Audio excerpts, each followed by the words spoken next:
What's up, guys? For those of you who don't know me, which will be most of you, I'm a Diamond 1 support player from the US server.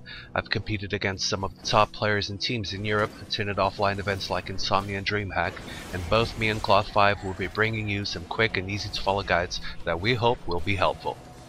I'm going to divide team fighting as a support in 5 different categories: the Protector, Engager, Disengager, impaKt, and Hybrid. And don't worry, because I'll be explaining each one in detail. I'll talk about each one and then I'll analyze a team fight for each type, while focusing on the most important points. Let's get rolling.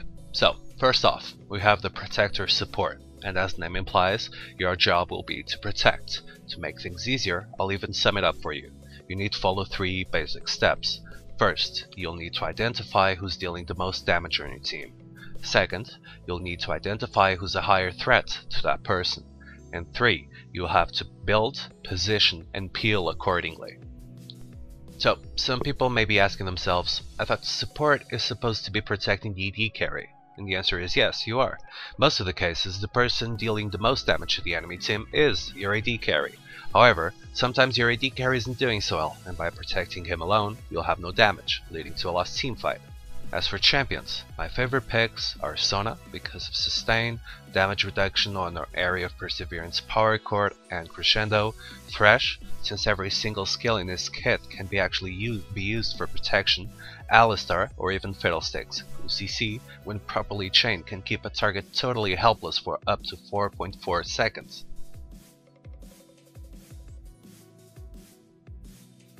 Let's analyze a Protector support team fight. I used Aurelius to catch up on Varus, who's mispositioned. Now you'll want to know the enemy's team's champion skills. Here, we back off because we see Kha'Zix and Lee Sin approaching our backline. I position myself in order to get hit by Lee Sin's Sonic Wave instead of Annie. I then exhaust Kha'Zix while using Michael's Crucible on Annie, who was slowed and almost out of HP. Make sure you stick to your carry in order to soak up some damage and peel if possible. Then I notice the enemy team has 2 sources of damage, while we only have 1, so I wait for the opportune moment to catch the primary target, Kha'Zix, while also getting Ahri stuck in the crescendo. We finish off Kha'Zix after his Guardian Angel, and we proceed to clean up the fight. Have in mind that in this game, we were behind both kills and objectives. It was the first team fight we did with Michael's Crucible, so you can clearly see that a support with proper positioning and build can completely turn a lost game. We ended up winning the next team fight, taking Baron and getting the win.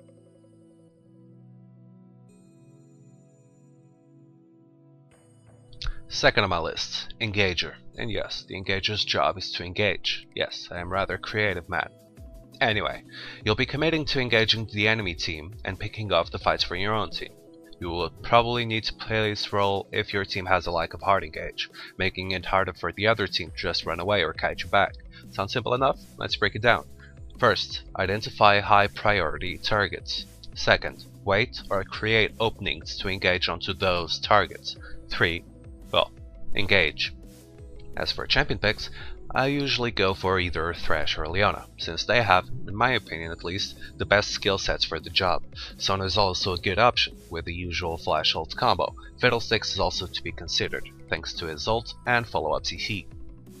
Now I'll be showing you not 1 but 2 team fights, one using Leona and another using Thresh.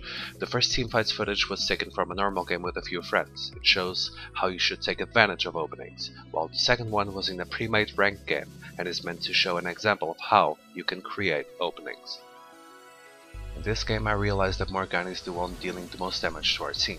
As soon as she uses her shield on Nautilus, I see the perfect opportunity for me to engage on her, chaining my stuns and giving our team a free kill. We then proceed to damage the enemy team's members and attempt to take the turret, while me and Amumu seek an alternative path to grant us another opening for engage. We see Varus taking an offensive position, while we have number advantage, so immediately both me and Amumu lock in down and proceed to take the inhibitor afterwards.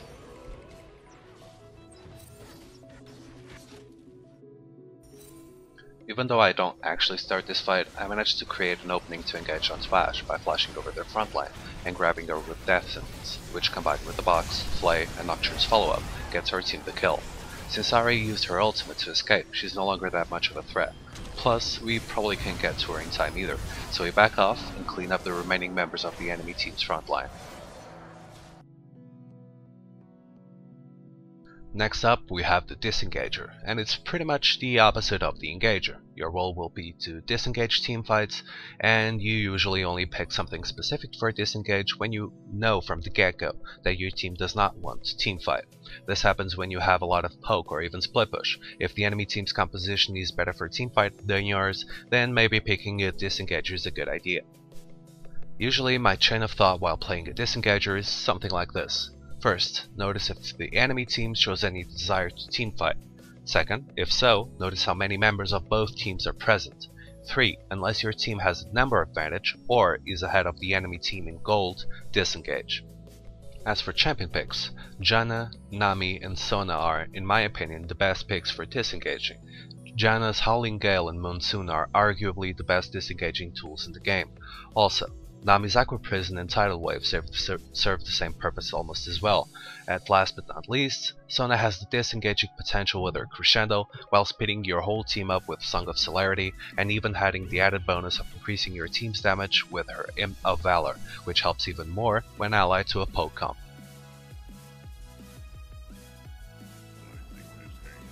This time we're at the mid lane. Jarvan engages onto Graves, forcing our hand. Rumble uses the Equalizer on our back line, and we're left with few choices. I choose to use Crescendo, catching all 3 top priority champions of the enemy team, while Kayle uses Intervention on herself to keep as healthy as possible. With those 2 skills combined, we managed to get 2 kills and buy Wukong enough time to rotate to the mid lane. By the end of this teamfight, we get 3 kills, 2 turrets and the middle inhibitor. Like I stated earlier, you don't want to teamfight with fewer members than the enemy team. While Wukong pushes top, we pressure mid, but the enemy team engages. The Crescendo's purpose was to disengage from the enemy team, and to buy Wukong enough time to group up with the rest of us.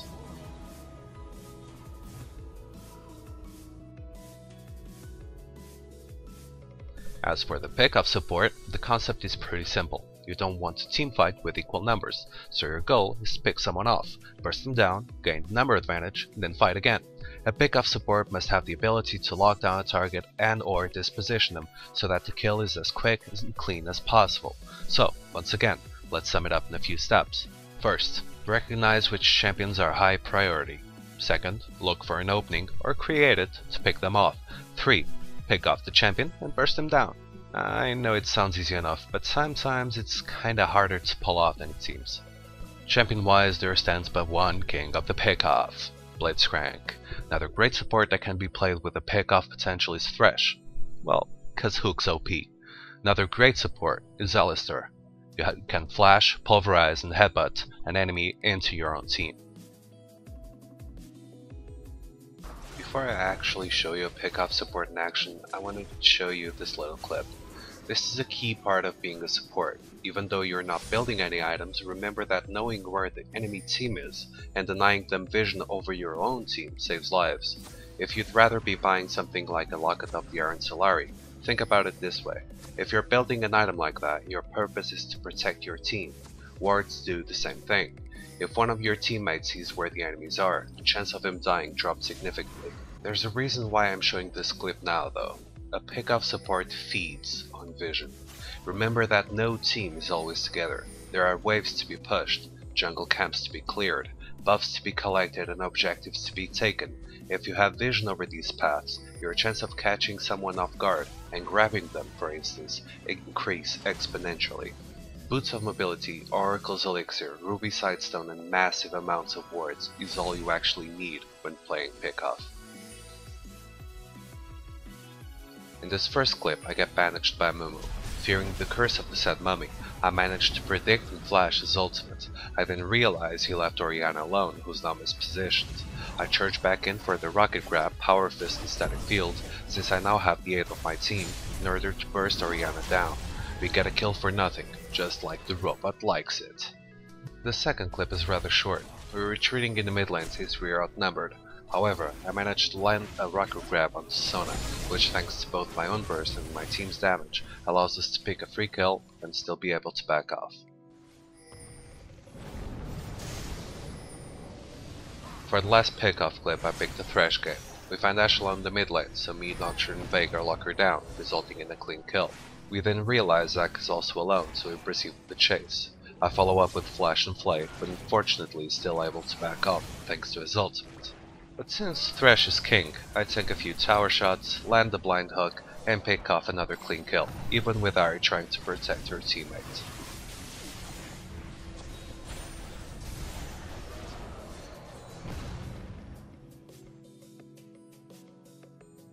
And finally we have the hybrid.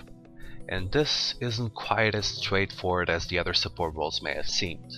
A hybrid consists of more than a single role in the same fight. Do not forget that by committing to more roles, you won't be able to carry out each one as well as a dedicated support.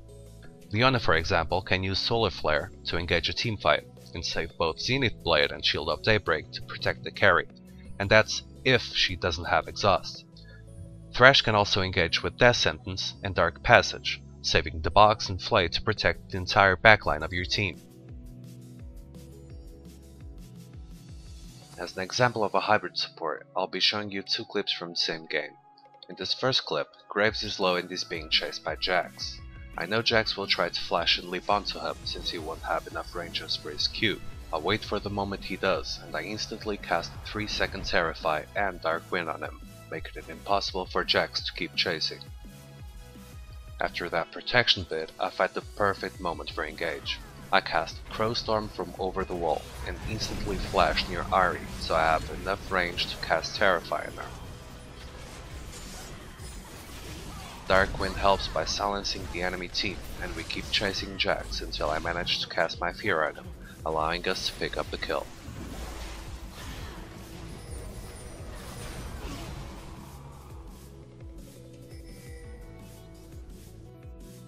And that is all for now. Feel free to comment or even make suggestions for future articles and videos. All feedback is highly appreciated and will be taken into account. Also, feel free to subscribe to Cloud5's YouTube channel as well as my own channel, and you can also find me by visiting my Facebook page. Everything will be linked up in the description. Thank you for watching, and until next time.